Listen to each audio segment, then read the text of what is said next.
Diagwydd. Hello, my name is Tony Dundon. I'm a professor in Work and Employment Studies here in the Kemmy Business School at the University of Limerick.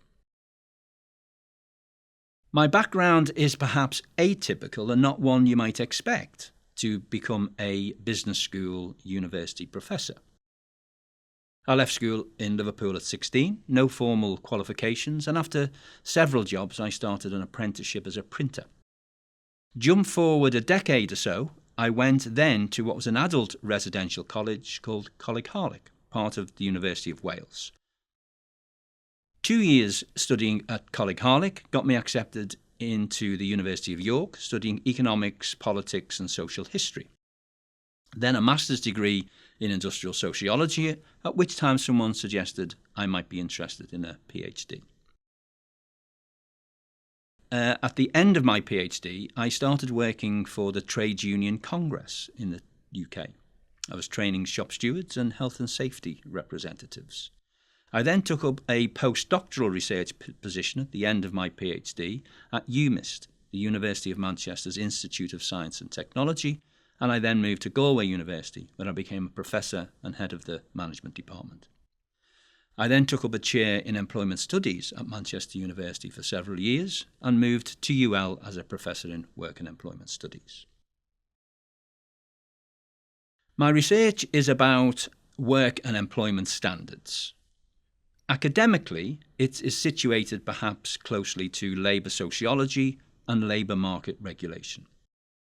A key focus is worker rights and employee voice and how human resource practices may shape employment standards.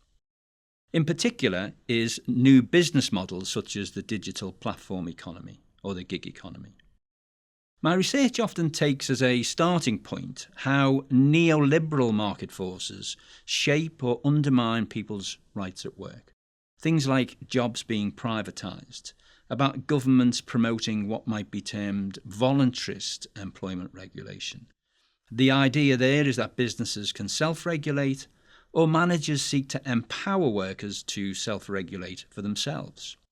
My research suggests that these ideas often translate to companies pushing their long-held obligations like health or legal rights or well-being down onto the individual. Or if newer human resource techniques may serve to weaken trade unions or workers' collective power. I've been involved in several projects. At this stage, I'm involved in a recent project about the future of work transitions. This is looking at work and technology in a number of sectors. It's led by collaborators at Queen's University Belfast and involves a team at Leeds University. With colleagues in the Department of Work and Employment Studies, we've done research for the Workplace Relations Commission in Ireland that was looking at climate change and technologies.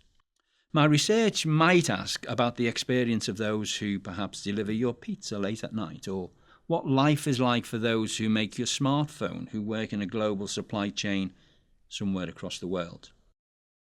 And of note is that Limerick has a unique history and is a place for that type of research. Workers declared Limerick a republic in 1919. Workers printed its own money. The Trades Council of Limerick ran the city in defiance of British military rule at the time.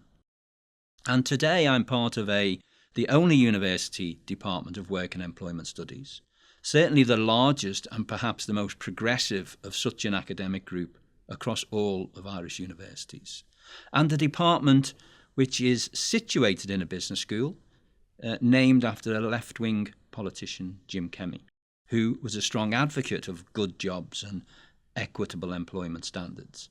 So the projects are topics that resonate with Limerick as a place and as an academic space.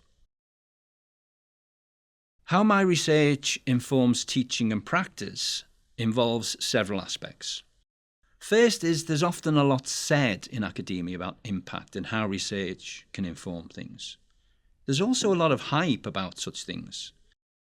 What is not important is using research to make Elon Musk or any other corporate billionaire. Indeed, there are probably too many who think the corporate world is society, and it's not. Much more interesting is to ask about how people and how their jobs are displaced by technology or artificial intelligence, whether people can have a voice about those processes. So I like to think my research informs student thinking by bringing in critical debates that they may not necessarily encounter on a typical business school degree, topics that might challenge their thinking. Hopefully this helps to shape future citizens who can contribute to society rather than to train corporate executives. And at times there are opportunities from my research to engage in discussion with policymakers or civil servants, those who design regulations for better work and employment.